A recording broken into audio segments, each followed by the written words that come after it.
नमस्कार दोस्तों, एक बार फिर से आप सभी का हार्दिक स्वागत है। गुड इवनिंग, शुभ संध्या।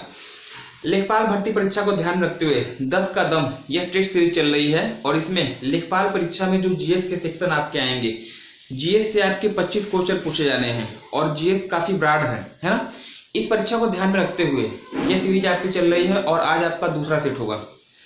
इस सीरीज में जितने भी महत्वपूर्ण सब्जेक्ट होते हैं सामान्य अध्ययन के, जनरल स्टडी के जितने भी महत्वपूर्ण सब्जेक्ट होते हैं, उनसे 3-3, 4-4 क्वेश्चन को यहाँ मैंने समावेश किया है। अगले 10 से 15 मिनट में इनका पोस्टमार्टम किया जाएगा और वीडियो को अंत तक देखिएगा। निश्चित रूप से जो है आप पाएंगे कि भले ही संख्या इनकी यहाँ पे 10 से 12 आपको दिखाई दे रही होगी, लेकिन अंत तक पहुंचते पहुंचते लगभग आपके 25 से 30 क्वेश्चन यहाँ पे चालू हो जाएंगे, है ना। आगे बढ़ने से पहले अगर आप चैनल पहली बार आए हैं, चैनल को सब्सक्राइब करके बेल आइकन को प्रेस कर दीजिएगा, क्योंकि ऐसे ही हेल्पफुल कंटेंट मैं आपको देता रहता हूं। और एक रिक्वेस्ट मेरी आपसे और है, यदि आप प्रतियोगी परीक्षाओं की सीरियसली तैयारी कर रहे हैं, यदि आप गंभीर स्टूडेंट हैं, तभी इस वीडियो को आप देखिएगा। यदि आप नहीं देखना चाहते हैं, अभी आप स्किप कर दिए इस वीडियो को, है ना। चलिए आइए शुभारंभ करते हैं आज की इस क्लास का। सबसे पहला प्रश्न आपके लिए होगा, बीसीजी का टीका किस रोग से बचाव के लिए लगाया जाता है। छोटे बच्चों को लगाया जाने वाला यह टीका है, किस रोग से बचाव संबंधित है। और यह जो आपका हो जाएगा टीबी, है ना। टीबी कहिएगा या तपेदिक, टीबी कह लीजिए या तपेदिक कहिए, या इसी को आप क्षय रोग के नाम से भी जानते हैं। इस रोग से बचाव के लिए छोटे बच्चों को यह टीका लगाया जाता है। और यहीं पे अगर मैं आपसे पूछूं कि क्षय रोग दिवस या तपेदिक दिवस किस तिथि को मनाया जाता है, आप कमेंट सेक्शन में मुझे कमेंट करके बताइएगा, है ना। एक बार फिर से, क्षय रोग या टीबी दिवस किस दिन मनाया जाता है, किस तिथि को मनाया जाता है, आप कमेंट सेक्शन में कमेंट करके मुझे बताइएगा। आइए अगला प्रश्न जो आपके लिए होगा, पूछा गया है, पोलियो के टीके का आविष्कार किस वैज्ञानिक के द्वारा किया गया था, है ना। पोलियो का टीका पूछा गया है, किस वैज्ञानिक के द्वारा जो है इसका निर्माण किया गया था या आविष्कार किया गया था। तो याद रखिएगा, एक वैज्ञानिक थे जून साल्क, है ना, जून साल्क, ये है वैज्ञानिक। इन्होंने जो है पोलियो के टीके का आविष्कार किया था और यही कारण है कि इस टीके को इनके सम्मान में साल्क टीका के नाम से भी जाना जाता है ना। आप मुझे बताइएगा, चेचक के टीके का आविष्कार किसने किया था। दो प्रश्न, एक तो तपेदिक दिवस कब मनाया जाता है और दूसरा जो है चेचक के टीके का आविष्कारक कौन थे, आपको कमेंट सेक्शन में बताना होगा, है ना। नेक्स्ट अगला प्रश्न आपके लिए दिया गया है, होम्योपैथ एक विधा है चिकित्सा की, होम्योपैथ के जनक या आविष्कारक किसको माना जाता है। ये तीनों ही क्वेश्चन मैंने साइंस से लिए हैं, है ना। होम्योपैथ के जनक किसको माना जाता है, तो बता दीजिएगा हैनीमैन, है ना। चलिए, तो 3 चीजें यहाँ पे क्लियर हो गई, जो कि तीनों के तीनों क्वेश्चन आपके थे जनरल साइंस के थे, सामान्य विज्ञान के थे। सामान्य विज्ञान की एक महत्वपूर्ण भूमिका होगी इस सेक्शन में, ध्यान रखिएगा। तीसरी बहुत संगीति का आयोजन किस स्थान पे किया गया है, ये आपसे पूछा गया है। और ये जो आपका हुआ इतिहास के सेक्शन से लिया गया क्वेश्चन है, एक महत्वपूर्ण क्वेश्चन है। 4 बौद्ध संगीतियां आपकी हुई थी, ट्रिपल स्टार इसको कर लीजिएगा, 3 स्टार वाला यह एक महत्वपूर्ण क्वेश्चन है। पूछा गया है कि तीसरी बौद्ध संगीति या तृतीय बौद्ध संगीति का आयोजन किस स्थान पर किया गया है, पर्टिकुलर स्थान आपसे पूछा गया है, बता दीजिएगा कहां पर। तो बिहार, और बिहार में कहां पे, तो पाटलिपुत्र, है ना, पाटलिपुत्र, या वर्तमान में कहिएगा इसी को आप क्या कहते हैं, पटना, है ना। तो तीसरी बौद्ध संगीति का आयोजन जो है पाटलिपुत्र में किया गया था। शासनकाल किसका था, अशोक, बता दीजिएगा, है ना। 4 बौद्ध संगीतियां आपकी हुई हैं और चारों के स्थान आपके एग्जाम में पूछे जाते हैं, है ना। तीसरी पाटलिपुत्र में हुआ था, मैंने बता दिया है। पहली जो आपकी हुई थी वह राजगृह सप्तपर्णी गुफा में हुई थी, अजातशत्रु के शासनकाल में। दूसरी बौद्ध संगीति जो आपकी हुई थी वह कालाशोक के शासनकाल में हुई थी, कहां पर, तो वैशाली में। तीसरी बौद्ध संगीति आपकी पाटलिपुत्र में हुई थी और चौथी जो आपकी हुई थी काश्मीर कुंडलवन में हुई थी, और किसके शासनकाल में, तो कनिष्क के शासनकाल में। चलिए अगला प्रश्न जो आपके लिए होगा, सिंधु कालीन सभ्यता का स्थल लोथल किस राज्य में है। एक इंपॉर्टेंट क्वेश्चन यह भी होगा और इसको भी क्या कर सकते हैं, महत्वपूर्ण क्वेश्चन होगा। लोथल की लोकेशन आपसे पूछी गई है, लोथल किस राज्य में स्थित है। सिंधु कालीन सभ्यता या हड़प्पा कालीन सभ्यता का एक महत्वपूर्ण स्थल है। गोदीवाड़ा के साक्ष्य मिले हैं, डाक यार्ड के साक्ष्य मिले हैं, बंदरगाह के साक्ष्य मिले हैं और अग्नि पूजा के भी साक्ष्य आपके लोथल से मिलते हैं। किस राज्य में है, प्रश्न आपसे पूछा गया है, तो राज्य बताइएगा गुजरात, राज्य बताइएगा गुजरात। और यहीं पे अगर आपसे पूछ दिया जाए कि लोथल किस नदी के किनारे पर स्थित है ना, किस नदी के किनारे पर स्थित लोथल, तो बता दीजिए यहीं पे एक लोकल नदी बहती थी भोगवा। भोगवा नदी के तट पर स्थित यह नगर अग्नि पूजा के साक्ष्य के लिए अग्निकुंड यहाँ पाए गए हैं, युगल समाधान के अवशेष पाए गए हैं, है ना, डाक यार्ड के साक्ष्य पाए गए हैं। सब चीजें एग्जाम में आपसे पूछी जाती हैं, सबको क्या करिएगा, नोट कर लीजिएगा। चलिए अगला दिया गया है ब्रह्म समाज की स्थापना। इतिहास से लिया गया आधुनिक इतिहास, आधुनिक इतिहास से लिया गया यह क्वेश्चन, ब्रह्म समाज की स्थापना किस वर्ष हुई थी। एक इंपॉर्टेंट क्वेश्चन होगा आधुनिक भारत से। ब्रह्म समाज एक समाज सुधारक जो कि भारत के पहले समाज सुधारक माने जाते हैं, राजा राम मोहन राय के द्वारा स्थापित किया गया था। किस वर्ष किया गया था, तो वर्ष बता दीजिएगा 1828, है ना, 1828 में इसकी स्थापना की गई थी ब्रह्म समाज की। और कहां पर की गई थी, तो वेस्ट बंगाल, और वेस्ट बंगाल यानी आप बता दीजिएगा कलकत्ता। कलकत्ता में जो है 1828 में ब्रह्म समाज की स्थापना की जाती है। किसके द्वारा की जाती है, राजा राम मोहन राय के द्वारा की जाती है। भारत के प्रख्यात समाज सुधारक थे और इनको अतीत एवं भविष्य के मध्य सेतु के रूप में भी जाना जाता है ना, युगदूत के नाम से भी इनको जाना जाता है। और साथ ही साथ पुनर्जागरण का मसीहा भी जो है राजा राम मोहन राय को कहा गया है। ये सब इनकी उपाधियां हैं। और 100% मैं श्योर हूं कि निश्चित रूप से आने वाली परीक्षाओं में समाज सुधारक की जब भी बात होगी तो सबसे पहले और सबसे महत्वपूर्ण नाम जो है इनका आपका आता है। तो जितनी उपाधियां हैं आपको इनकी याद रखनी होगी, है ना। पूछा जाता है आपसे कि राजा राम मोहन राय को युगदूत की उपाधि किसके द्वारा दी गई थी, है ना, कमेंट सेक्शन में कमेंट कीजिएगा।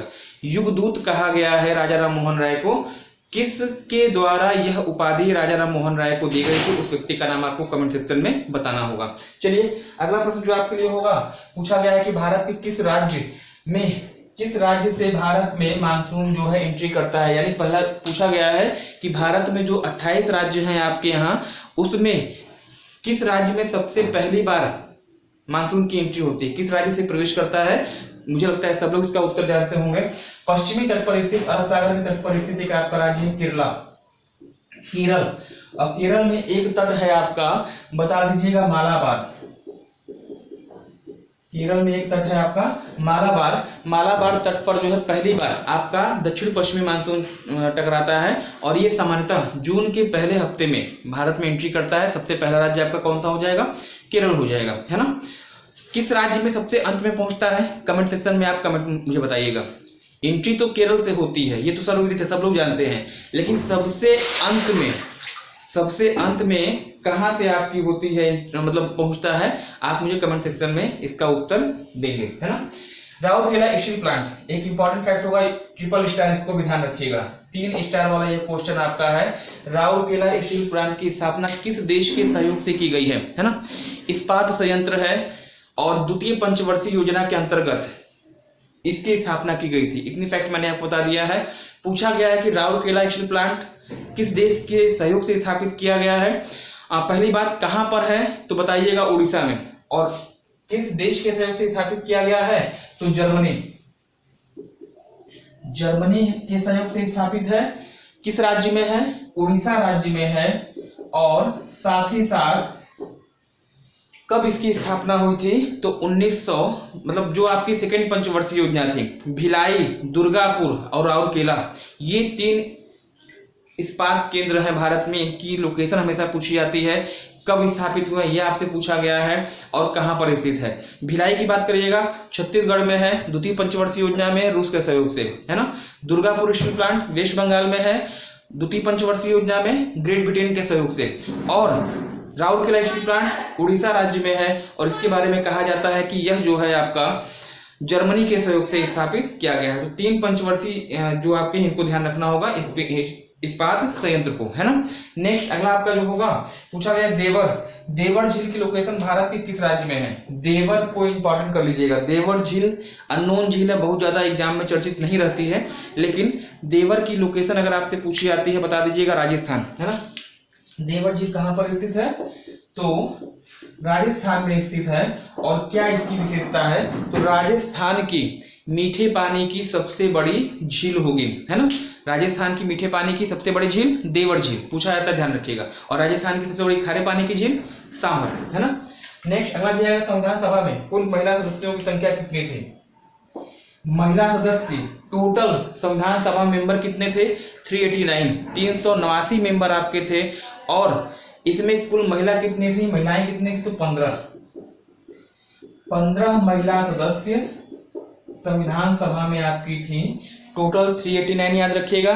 292, 93 और 4, 292 क्षेत्र आपके ब्रिटिश क्षेत्र से, 93 देशी रियासतों से और 4 जो है कमिश्नरी क्षेत्रों से आपका प्रावधान किया गया था, है ना। चलिए अगला प्रश्न जो आपके लिए होगा, कैबिनेट मिशन किस वर्ष भारत आया था? कैबिनेट मिशन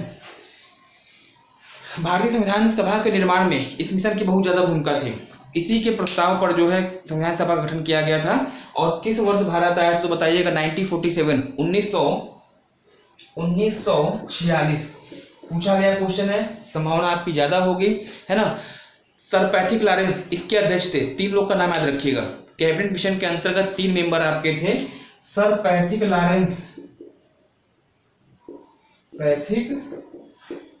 लॉरेंस याद रखिएगा, इसके अध्यक्ष, है ना। अलेक्जेंडर और क्रिप्स, ये भी अलेक्जेंडर नौसेना मंत्री थे।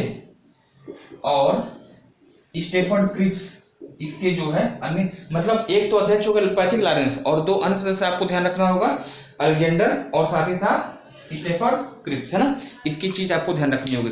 इसके बाद देखिए कैबिनेट मिशन आपका हो गया। भारत में प्रथम 10 की जनगणना किसके शासनकाल में की गई थी? पहली डेकाडल जो काउंटिंग हुई थी वह किस वायसराय के शासनकाल में? 10 की जनगणना कहिएगा, प्रथम 10 गणना कर लीजिए, जनगणना कर लीजिएगा, या फिर प्रथम नियमित 10 की जनगणना कर लीजिए। कब हुई थी तो बताइएगा? 1881 में।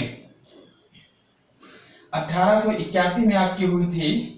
और किसके शासनकाल में हुई? तो शासन बताइएगा लॉर्ड रिपन, है ना। लॉर्ड, पहली जनगणना पूछा जाए 1872 में बताइएगा, लॉर्ड मेयो के शासनकाल में।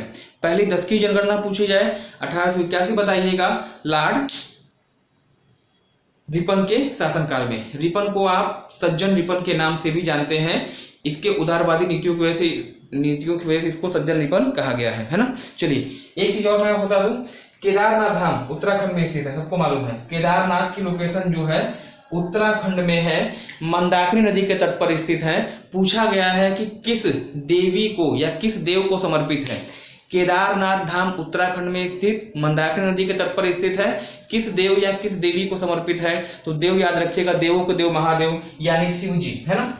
शिव जी को समर्पित यह धाम उत्तराखंड में स्थित है। नदी पूछता है, बता दीजिएगा मंदाकिनी। मंदाकिनी किसकी सहायक है? अलकनंदा नदी की सहायक होगी, है ना। चलिए सबसे लास्ट में आइएगा माउंट आबू। माउंट आबू एक हिल स्टेशन है। माउंट आबू हिल स्टेशन है, कहां पर स्थित है ये आपसे पूछा गया है। इंपॉर्टेंट होगा, ट्रिपल स्टार वाला क्वेश्चन। और माउंट आबू को लगा दीजिए कहां पे? राजस्थान, है ना। राजस्थान का पोर्शन, राजस्थान में अरावली पहाड़ी पे ये आपका क्षेत्र है। हिल स्टेशन एक रमणीय स्थल है जहां पर लोग जाते हैं। इसको आपको ध्यान देना होगा, है ना। तो फिलहाल के लिए इतना ही। एक छोटा सा वीडियो रहा जिसके अंतर्गत आपसे एक प्रश्न एग्जाम में पूछे जाते हैं, ठीक है। चैनल पहली बार आए हैं, सब्सक्राइब करके बेल आइकन को प्रेस कर दीजिएगा, क्योंकि ऐसे ही हेल्पफुल कंटेंट मैं आपको देता रहता हूं। धन्यवाद, have a nice day, thanks for joining me.